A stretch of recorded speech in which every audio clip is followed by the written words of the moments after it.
Welcome to the Stronger Marriage Podcast. We're your hosts. I'm Lee. And I am Trey. We live in a small town in the Texas Panhandle. We've been married for 32 years. And we have 4 grown sons, 2 daughters-in-law, and a granddaughter. We started doing marriage workshops about 10 years ago. We now do 16 workshops per year all over the United States. We've authored 2 books together. Our first book is called 10 Ways to a Stronger Marriage, in which we give very practical tips that will help couples build a stronger marriage, whether it's currently great, good, or struggling. Our newest book is called Wisdom for Your Marriage. It's a couple's devotional guide through the book of Proverbs. It can be done in 31 days and is good for individuals or to do as a couple. You can find those books on Amazon.com.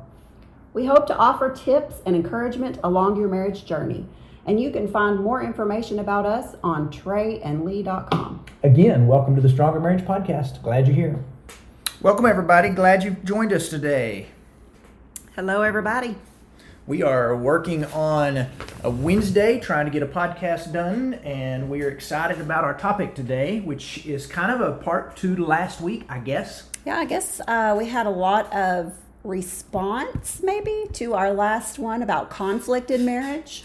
Yes, a lot of folks played that and listened to it, and so we thought we would follow up with today's podcast. We're going to call it How to Fight Fair in Marriage. We really don't want you to fight, but we just thought that's a pretty good title for the topic, that if you do have to disagree with stuff, do it in a very fair manner. That's right. I mean, we just as we talked about last week, there are going to be conflicts in your marriage. And, we talked about some things to remember during conflict. So we're just going to break it down and be even more practical this week, I guess, and talk about, right when you're in the heat of the moment, things you need to remember. So. There you go. We had a good workshop in Cleburne, Texas this past weekend.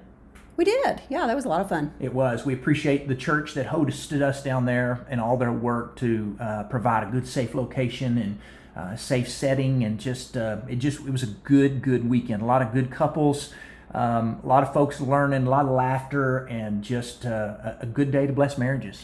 Yes, it's always just encouraging to me to meet so many couples that are willing to put in some time and effort into making their marriage great. That is exactly right. And we hope we can come your direction sometime. Don't know where you are, but we try to we go everywhere we're invited, and most of the time, and so we can only go where we're invited. And so if you go, hey, how come you never come here? We haven't been invited that direction. Generally, churches say, hey, come use our facilities, we'll cover your expenses. And so that's kind of how we do the where you go and on our schedule. And if you want to know more about our schedule and where we're going to be, it's at treyandlee.com. You can find our upcoming schedule. We currently have registration open for Fritch, Texas, and for Portland, Oregon. And coming up really soon is not Columbus. Where are we in Tennessee? Brentwood, yes. Tennessee. This is a family workshop. And a lot of folks go, well, what's the family workshop? The family workshop is kind of a part 2 to our marriage workshop, and it's geared more toward families, and not families to come together, but more toward family topics. We talk about how to be good parents, how to build a strong family, how to do blended families. We talk about marriage. We have a session, probably a 2-hour session on marriage and why that's important in families.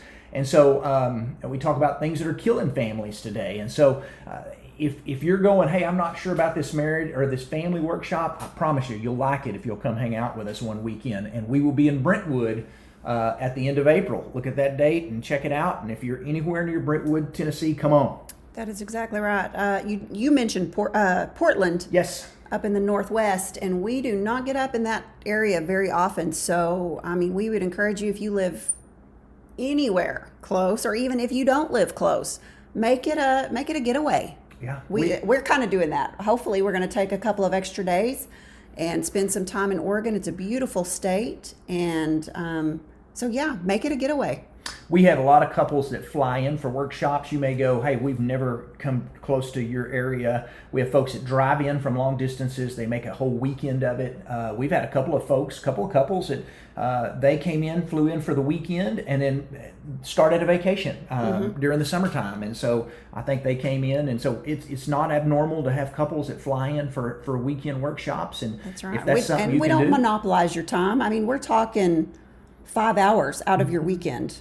So invest in your marriage. Yep, it's good stuff. Yes. Good stuff. So let's talk a little bit about how to fight fair in marriage, and why it's important that we do really well to kind of have some rules about marriage and getting along. Yeah, that's right. So number one is to always remember you're on the same team. You're on the same team. Arguments, disagreements, button heads happen in every marriage. Happens with us. Yes. And it's not uncommon. The thing you want to do is to make sure you don't make mountains out of molehills. Don't make big issues out of little issues. But as Lee has just said, always remember you're on the same team. Meaning, your goal is really not to try to win a battle or win a fight or win an argument. Because if you win, that means your spouse loses, and if you're on the same team, that means you lose. Mm-hmm. And so really it's not about who wins and who loses an argument. It's really about how do we find a solution. It is how do we find a solution. Yeah, it's not about who's right or wrong. It's just simply about working together to find a solution that will benefit both of you. Yeah. And make your relationship better and stronger. And I think one of the issues that a lot of people have, I know it's an issue with me, I'll confess, is anytime you're arguing and you've got somebody that disagrees with you, my pride says, I want to be right. I don't know about yours, but mine says, I want to be right. And sometimes I want to be right and I want you to be wrong. And that's really a bad way to look at it. My pride gets in the way and I need to just step back and go, hey, this is not about who's right or who's wrong. It is about valuing my relationship more than I do my pride. It is not about hurting one another. It is not about getting you to say you were right and I was wrong. It is about our relationship, and that's what matters. We're on the same team. We are, and I would think that. I mean, I struggle with that too, and I would think that in each and every couple, there's at least one person that's gonna be hard-headed and stubborn and struggle with pride, and so sometimes you just have to be the bigger person and say, we're not going to let that get in the way. That's right. And sometimes you're going to, sometimes even we agree, sometimes we're just going to have to kind of disagree on this because we can't come to it may not be something that is a real in-depth, big problem, but it's something we're disagreeing about. And sometimes we come to the heading of, hey, we're just going to kind of agree to disagree and still love each other. Mm-hmm. Yep. And that works that way. And when sometimes you're arguing and when sometimes you're frustrated with one another, let us remind you that it's okay to apologize. You may still feel you're right, and it's okay for you to apologize. It's okay for you to go, I'm sorry, we're not seeing eye to eye. It is okay to say, hey, I'm sorry that we don't agree on this. Apologizing doesn't mean you're wrong. It just means you value your relationship more than you do being right, as we said a while ago. But always remember you're on the same team. That's just such a key to being able to fight fair in marriage. Yes. There are times where in this world you're going to run into somebody and you're going to have a big disagreement and you're not going to be able to agree with them, and they may not be a friend, they're just somebody you disagree with, and they're not a teammate. There maybe not be anybody you ever see again. But with your spouse, you live with them, you love them, you go to bed with them, you're married to them, and so the goal is not, I want to be right. It is, how can we fix this? How can we figure out an answer? Yes, exactly. So what's the second one we're going to look at? Second one is seek to understand and then to be understood. And this is an old Stephen Covey point that he did on highly effective people and is still good today. And it talks about how it's important to make sure you understand what your spouse is saying before you're trying to be understood. And I know for me, who is I'm a very fast, very quick. I don't do anything slow. Sometimes I'm thinking about what I'm going to say next instead of listening very well. Mm-hmm. Yeah, we have to be good listeners when it comes to disagreements. I mean, listening is key because half the time our arguments are because we have misunderstood. Mm-hmm. And not, I mean, like you might have said something and I totally took it the wrong way. And so if I repeat back and say, okay, this is what I understood you to say, or that I understood you to mean, and repeat back what I think that I heard, and you may go, no, that's not at all what I meant. Maybe that's how I said it, but that's not what I meant. I meant this. Yeah. And so, make sure you're on the same page and that you're just not arguing about something that's a total misunderstanding in the first place. That's true. And if you've ever noticed, take note when you're going through a drive-through window and you're ordering food, and that's something I struggle with. My son always gives me a hard time. Says, "Dad, you got a lot of skills in this world, but ordering food through a drive-through is tough because I can't ever remember everything. I'm always afraid I'm gonna mess it up." But the amazing thing is when you're ordering food through a drive-through, if you ever noticed, you can place an order and you can say something like, "I'd like a cheeseburger with no tomatoes, large French fries, and a Diet Coke." And any good drive-through will repeat back to you what you just ordered instead of just throwing it out there going, "Okay, great, pull the window," because they want to make sure they understood you right. They'll go, "So you wanted a cheeseburger with tomatoes and a large fry and a Diet Coke," and you'll go, "No, I wanted no tomatoes." And they go, "Okay, so that's a cheeseburger, no tomatoes." And they may repeat this 3 or 4 times before you finally both go, "Yes, exactly, That's that is what it." I meant, yes. And how good would that be if in marriage we did that, where we repeated back and we allowed the other person to go, "No, I didn't mean it that way," or "No, that's not exactly what I said." We probably would have a whole lot less arguments over things that were simply misunderstandings or miscommunications. Yes. So, yes, repeat back, listen, don't monopolize. I mean, there's a lot of times that you want to get your say in, but don't monopolize the whole thing. I mean, you've got to each have equal chance to talk and to listen. Mm-hmm. And I think when you're arguing, I'll throw this out here real quick. I think it's good to argue on a level playing field. You don't want to talk down to your spouse or act like try to make them feel like they're dumb or ignorant, that they don't get this or they don't understand. And when you can talk as respectful adults and not as a parent to a child or somebody who, "I can't believe you can't figure this out. You just, why is your brain not working?" That doesn't ever make anything any better. This is a good level discussion, not "I'm going to talk down to you because you can't figure out what I'm trying to say." Yeah. Lecturing is not good when it comes to fighting fair. That's right. Don't lecture. You just need to respectfully discuss issues, and like I said, each person gets an equal share of talking time. Yeah. Seek first to understand and then to be understood. What's a third one? This one's really good. Don't get historical. Okay, we didn't say hysterical. We said don't get historical.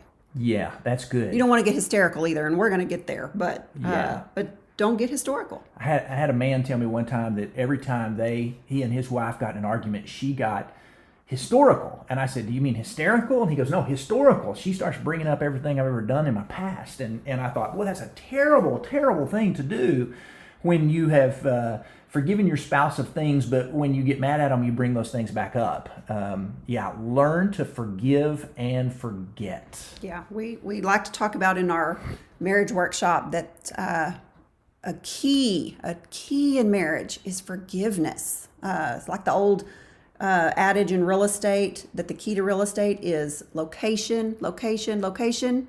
And you always say the key to marriage is forgiveness, forgiveness, forgiveness. You've got to be a good forgiver. And with forgiveness comes forgetting.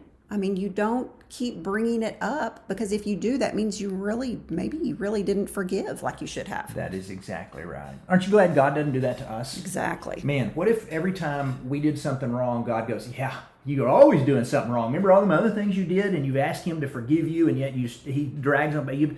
Boy, I'm glad that He forgives and forgets, and we've got to be better at doing the same thing. Yeah, I love the verse in Psalm. I can't remember exactly where it is, but it talks about how, as far as the east is from the west, that's how far our transgressions are from God. He just totally puts them away, forgets about them. Yeah, he removes those, and He is good to us. And we've got to treat our spouse and others like God treats us. He expects us to. God does. And so we want to be people who forgive and forget. And when we say forget, that doesn't mean you don't forget that you've never been hurt, but you're not going to drag that old information back up in an argument to either prove a point or to make your spouse feel bad or something along those lines. Yes. And it just kind of goes along with this. Be cautious of some phrases that you use when you're, in an argument.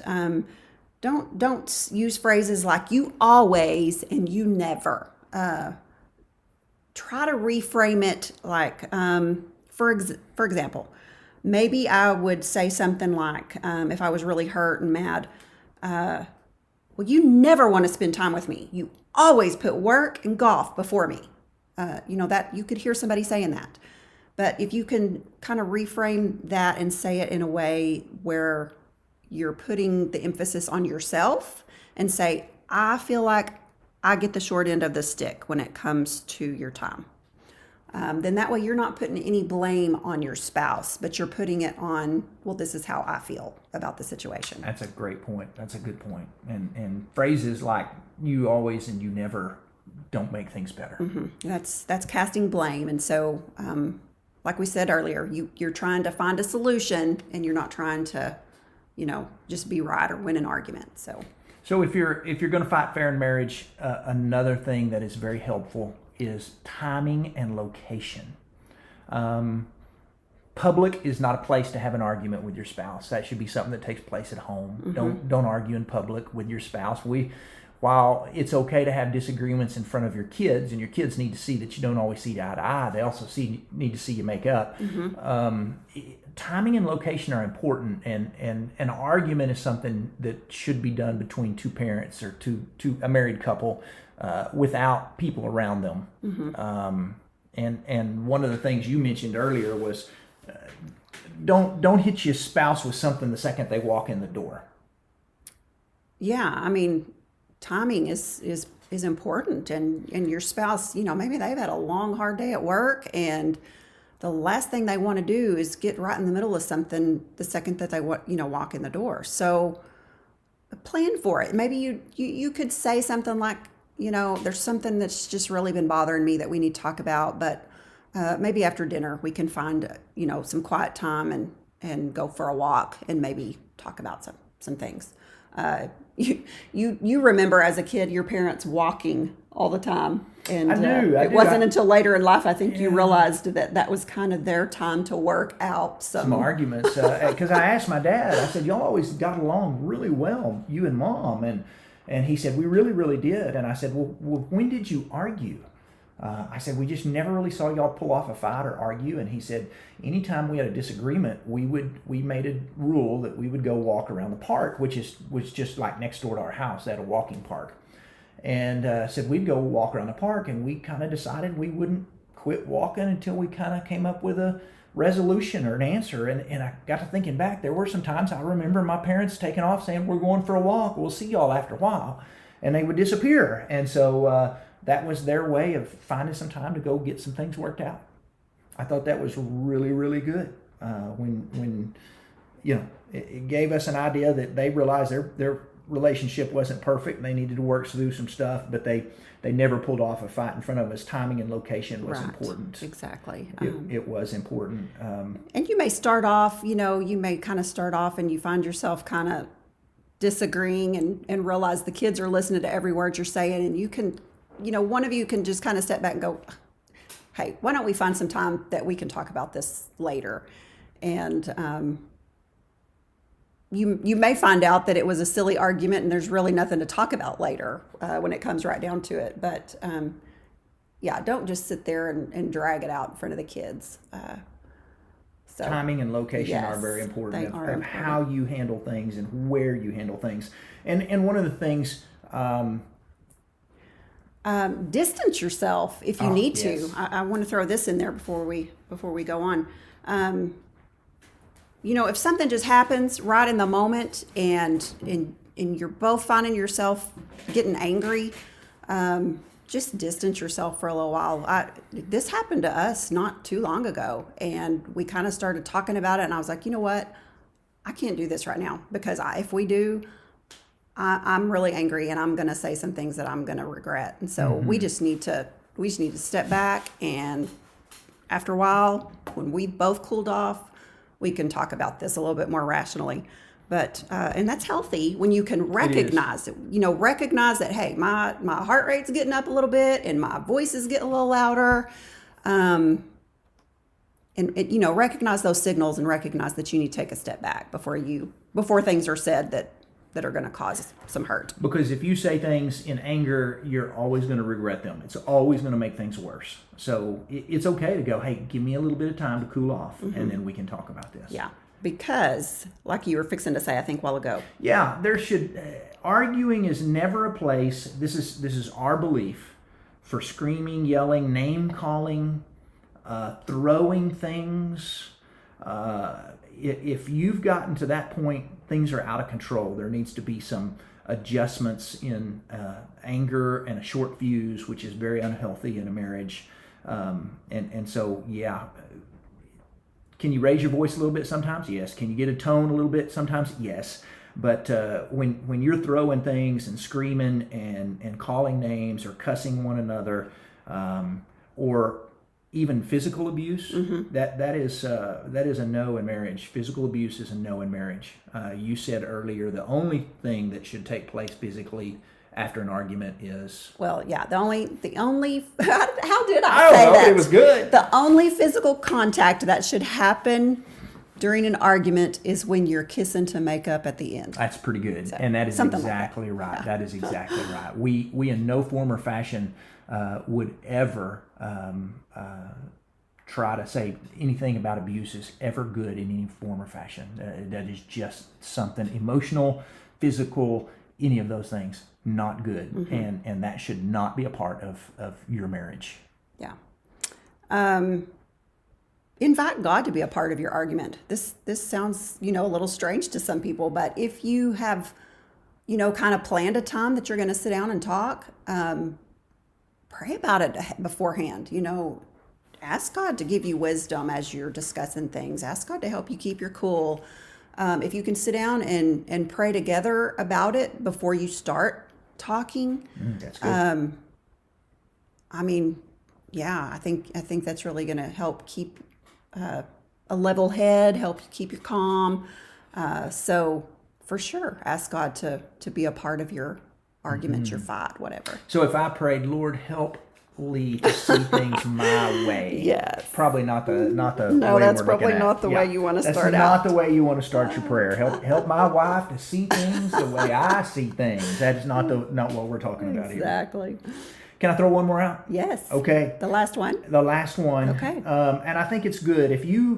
Sometimes there are little things you just argue over, and then sometimes there may be a really, really big thing that you can't work through. It may be something that is a continual thing, that maybe it's a regular argument that you always have and y'all cannot find an answer for. And so let us just say, always seek help when you come to a point that you've reached an impasse. When you can't figure this out, seek help. Don't sweep it under a rug. Don't ignore it. Ask around. Find a mentor, find a counselor, find a minister that you can say, find an outside third party that you can just go, here's what we're kind of disagreeing about. And we're not really looking for you to pick sides. We just want your opinion on this, and then listen to what they have to say. Yeah. Because a third party sometime can help you see things. This is not your mom or your dad. We're not saying go to your parents and go, hey, my wife or my husband is not seeing things the way I want them to be. But a mutual friend that you can trust, a counselor, a minister, someone like that you can find, that you can ask some questions to just say, hey, is my wife right on this, or is my husband right on this? How do you see this? And then listen to what they have to say. I had a lady call me one time from out of town, about 2 hours away, and she wanted to come to our little community for me to do some counseling. And I don't do a whole lot of counseling. I send most all my counseling elsewhere. But I asked her, I said, man, you live in a city that's got an enormous amount of fantastic Christian counselors. Why are you wanting to drive to our little community and spend 2 hours one way and 2 hours away home? Because to visit with me. And she said, well, every counselor I've talked to here, which has been a bunch, always takes my husband's side. And I very nicely said, well, is it very possible that he may be right on this subject? If every counselor and every person is saying, hey, listen to what your spouse is saying, then there may come a point or a time where you have to go, all right, well, maybe I'm not right on this subject. And so there is a time when you ask for outside help that you may have to go, well, as much as I think I was right, maybe I'm not. You might have to actually swallow your pride and take the advice. That's exactly right. So fighting fair in marriage is something that's going to be very, very important to conflict resolution is essential in marriage because you're going to have conflict. And so you've got to be good at fighting fair. So always remember you're on the same team. Seek first to understand, then to be understood. Don't get historical. Forgive and forget. Timing and location are important. And then seek outside help when you come to something that y'all are working on that you just can't get together on. Yeah, sometimes just, sitting down together with a third impartial party and talking through it, maybe that's all it takes is just talking through it with somebody that is impartial. That's true. And it'll maybe, that true. may just solve the whole thing right there. Remember, y'all are on the same team. We're honored that you listen. Thank you for joining us on our podcast today. Do you have anything else you want to add? No. We are honored. If you get a chance, we would love if you are listening on iTunes to leave us a review and a rating. And that helps us just to get our podcast out there a little bit better. We're honored that you've listened this week, and we hope you have a blessed week. See y'all later. Have a great week.